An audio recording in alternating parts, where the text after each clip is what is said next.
Moderarlo y a nuestros panelistas por su participación.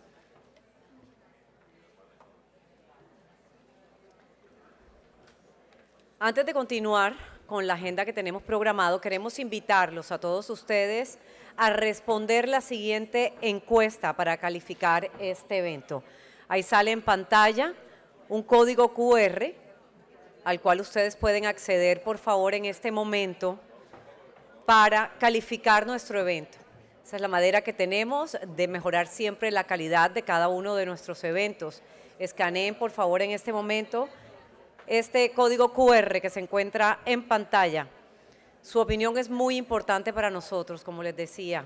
Así continuamos mejorando. También pueden encontrar este código QR en los tótems ubicados afuera del auditorio. Responder esta encuesta les tomará solo un par de minutos. Les recordamos también que nos encuentran en las redes sociales como @Andy_Colombia, en Twitter, en Instagram, somos Andy Colombia Oficial y el hashtag que ustedes pueden utilizar para la conversación digital es #LaboralistasAndy. Sigue el código QR, recuerden que lo encuentran también en los tótems que se encuentran afuera de nuestro auditorio. Continuamos ahora sí con la agenda que tenemos programada. Quiero cederle el turno y darle la palabra a Mauricio Dirksensen, especialista en empleo y mercado laboral de la OIT. Muy buenos días, bienvenido.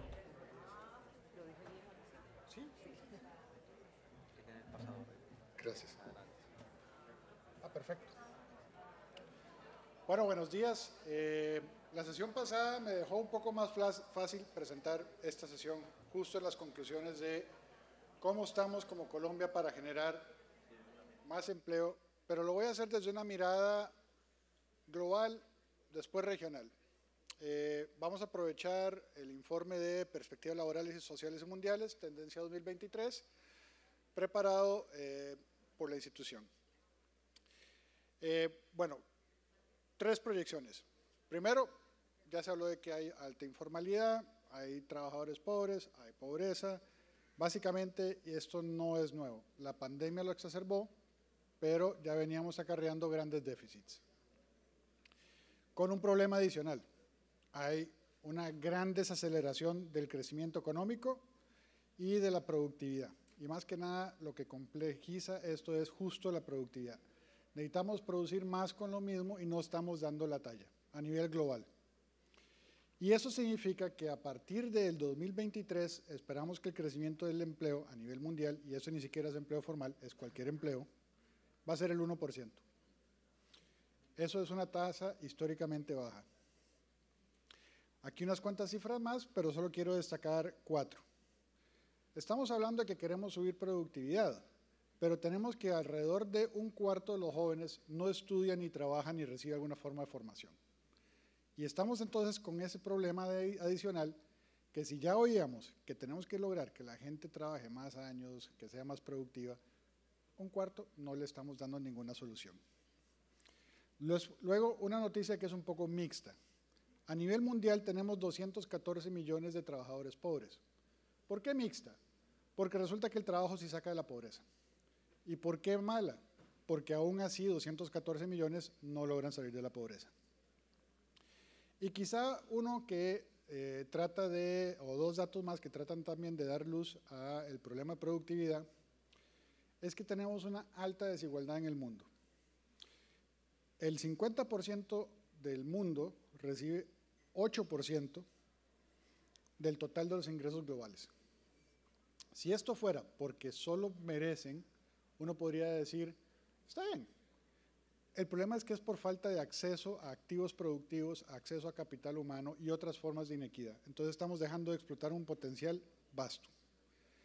Y eso se queda reflejado en que, por ejemplo, la brecha de productividad entre los países más pobres y los países más ricos es 18 veces. Está citándose aquí de que, por ejemplo, en Colombia se trae una de las jornadas más largas del mundo, etcétera, etcétera, etcétera, pero no tenemos la productividad. Esto es un reflejo adicional de eso. Entonces, ¿qué vemos nosotros que se venía dando en cuanto a la generación de empleo previo a la pandemia, la década previa a la pandemia, en la pandemia, el gran rebote y 2023-2024.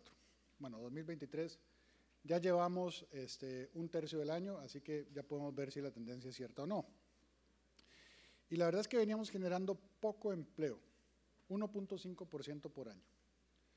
Llega la pandemia, se nos cae 1% el empleo, viene la gran recuperación, suben 4.8%, pero ahora tenemos una policrisis global. Aquí muchas cosas están pasando, lo que lleva a que básicamente en este momento volvamos a ese viejo crecimiento del 1 o el 1.5% del empleo. Si vemos el cambio demográfico de los países, ya de por sí estamos declinando, entonces eso nos da un poquito de compensación, pero sí tenemos muchos problemas que necesitamos que cada vez haya más personas trabajando para lograr tener todavía un poco más acarreo, inclusive para lo que estábamos hablando de pensiones, pero también para la parte de que honestamente como economías y países necesitamos que las personas tengan mayor acceso a un trabajo. Una de las cosas irónicas es que el desempleo sube marginalmente y la recuperación del empleo se está dando más que nada en la economía informal. Justo después de la crisis, lo primero que se recuperó fue el empleo formal, pero a partir de ese momento lo que más se ha recuperado es el informal. Y paradójicamente el otro problema que tenemos es la falta de personas con un nivel intermedio a alto de conocimiento, que es la escasez de mano de obra calificada. Está esa ironía, falta de empleo y falta de talento. Tenemos la tasa de participación, lo que yo mencionaba, cuántas personas en edad de trabajar están trabajando. Y aquí tenemos una fuerte brecha de género. En América Latina, la mitad de las mujeres trabajan, 3/4 de los hombres. Trabajan por remuneración, perdón. Trabajo familiar de cuidado es trabajo al final del día, pero no remunerado. Y ya les mencionaba que estamos llegando a una meseta de que antes se hablaba del bono demográfico y ahora tenemos la deuda demográfica. Horas trabajadas, ya se mencionaba que América Latina, Colombia, somos campeones en la jornada larga, pero hay una gran diferencia entre cuántas horas trabajan hombres y mujeres. Además de que después de la crisis, curiosamente, ha caído en 1.6% el total de horas trabajadas. Y ojo que no cambió la productividad. Podríamos trabajar un poquito para conocer un poco más qué significa esto. Reorganizar el trabajo, formas más eficientes. Toda la parte del periodo de pandemia nos enseñó a eficientizar nuestro trabajo, etcétera, etcétera. Y el total de horas trabajadas sí nos deja muy claro de que tenemos un problema de aprovechar plenamente la capacidad de todas las personas en la sociedad. No es solo un problema de equidad de género, es un problema de no tenemos todo el talento puesto en los lugares más indicados. Márgenes intensivos y extensivos voy a explicar. Esto lo quería destacar nada más porque el margen intensivo es si las personas o si las empresas acomodaron por medio de reducir el tamaño de su planilla y cómo reaccionaban los trabajadores, si salían del mercado de trabajo, se volvían inactivos o se declaraban desempleados. Y hay 3 regiones que nos dieron un ejemplo de cómo se podría reaccionar. Primero los BRICS, que es la reacción que uno menos quisiera. Cierran las empresas, cierran los trabajadores salen del mercado de trabajo, se vuelven inactivos y a la hora de querer reactivarlos se vuelve muy costoso. Después está América del Norte, México, Canadá, Estados Unidos. Ahí la reacción fue básicamente un aumento del desempleo, o sea, cerraron los puestos de trabajo, pero las personas todavía tenían expectativas de volver a trabajar. Y por último está Europa del Oeste, del Norte, Unión Europea, que se acomodaron por medio de reducir las jornadas de trabajo. Y ahí básicamente se nota un poco que 3 estrategias diferentes, 3 resultados diferentes, y el resultado que nosotros quizá deberíamos de apuntar es quizá a los últimos 2, con preferencia el último, que es el más resiliente de las crisis. Bueno, ya mencioné un par de problemas de la calidad del empleo. Quizá el único punto aquí que tenemos más complicado para los países de América Latina es que esta calidad del empleo también está asociada a lo que está pasando con las cadenas globales. Y ahí básicamente los países de altos ingresos han tenido una deceleración muy fuerte de su demanda, lo cual afecta a nuestras exportaciones y los cuales no son complementados por un aumento del consumo doméstico. Eso explica más la creación del empleo informal, los cuales son con baja productividad, bajo ingreso y baja calidad. Aquí voy a hablar un poquito de nuevo sobre productividad y de dónde estamos en América Latina, en una historia que la vamos a contar desde el 92. Y ahí quisiera compararlo con dos regiones, o con tres, que son el este de Europa, la parte no Unión Europea, el sudeste asiático, que por cierto puse la flechita mal, era más bien el que dice y después reflexionar sobre cómo estamos en América Latina. En los 90 América Latina tenía una productividad de hecho mayor a esos dos grupos y hoy en día estamos por debajo. Y el crecimiento de la productividad laboral ha crecido menos en nuestra región que en esas regiones. Entonces no es que no se pueda, es que no lo estamos logrando. Y básicamente el otro problema es uno de que los países de altos ingresos tienen una velocidad de transformación mucho más alta que la de ingresos medios y nosotros a su vez más alta que los ingresos bajos. No hay una convergencia, que era una apuesta que se quería tener durante los 90s. Y aquí básicamente volvemos a enfatizar que la productividad aquí en esto es clave y en América Latina estamos un poco quedados. Y es cómo logramos producir mejor. Y aquí ya se mencionó un factor, que era la formación profesional y el capital humano, pero hay otros. Tenemos un entorno conducivo, tenemos la tecnología organizacional, tenemos la parte tecnológica. Por ejemplo, en digitalización se ha vuelto muy difícil transferir todo el potencial de crecimiento económico que tiene la digitalización porque tiene una cosa que se llama activos intangibles. Hay que saber usarlo. Y en ese sentido, en América Latina todavía no hemos logrado saber usarlo. Y eso básicamente ralentiza mucho nuestra capacidad de crecimiento económico. ¿Por qué tanto énfasis en productividad? También esto tiene que ver un poco con lo que se estaba hablando de qué es lo que mueve la aguja del tránsito a la formalidad. Cuando uno revisa cuánto crece un país versus cuánto se reduce la informalidad o cuánta alfabetización se tiene y cuánto se reduce la informalidad, de hecho lo que más explica la reducción de la informalidad es la productividad. ¿Y cómo se mueve esto? Ya estaba mencionando uno, que era la parte de formación profesional. Estaba también hablando de que extrañamente, y aquí Colombia es un caso muy extraño, nuestra recomposición de la producción es muy lenta. Estamos en ciertos sectores y nos quedamos en esos sectores productivos. No estamos complejizando nuestra producción. Y eso es muy extraño porque de hecho los países que sí están creciendo mucho no es porque hagan más de lo mismo, es porque hacen más de lo que usualmente no hacen. Después tenemos brechas territoriales. Es muy diferente estar trabajando en Barranquilla, en Cali, en Bogotá, de estar trabajando en otras regiones.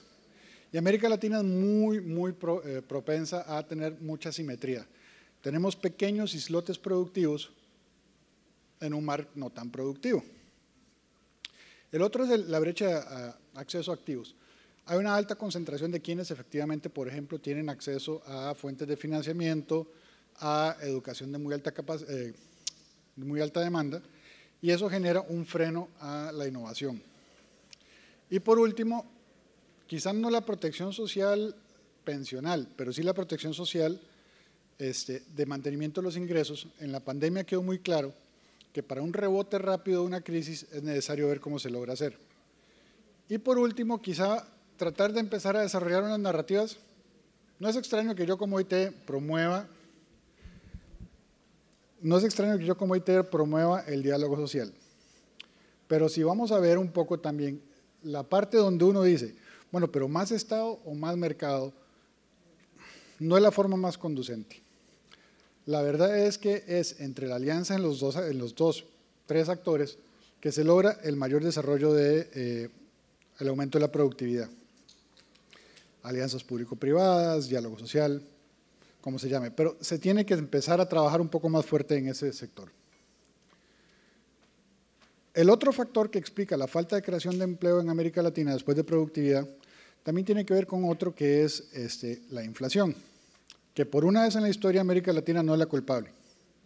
A ver, en los 70s, 80s, 90s, América Latina tenía muchas presiones inflacionarias que erosionaban mucho el poder de compra y se podían decir que eran culpa nuestra. Ahora la mayoría de la inflación la estamos recibiendo. ¿Qué es lo que pasa? Alimentos, combustibles, insumos, todos son disrupciones en las cadenas globales que nos están llegando.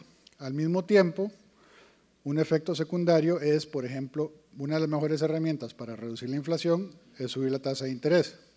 Pero no solo aquí, también en los países afuera, lo cual también hace un efecto muy directo en nuestra capacidad de pedir prestado tanto público como privadamente. Eso tiene un impacto directo, por ejemplo, en el consumo doméstico, una menor demanda agregada. En la parte del aumento de las tasas de interés desincentiva la inversión, no necesito explicarlo mucho acá. Y después también la parte de un impacto en el costo relativo de las importaciones versus exportaciones. Si hay una inflación muy alta aquí, se vuelve más barato exportar, pero se vuelve más costoso importar.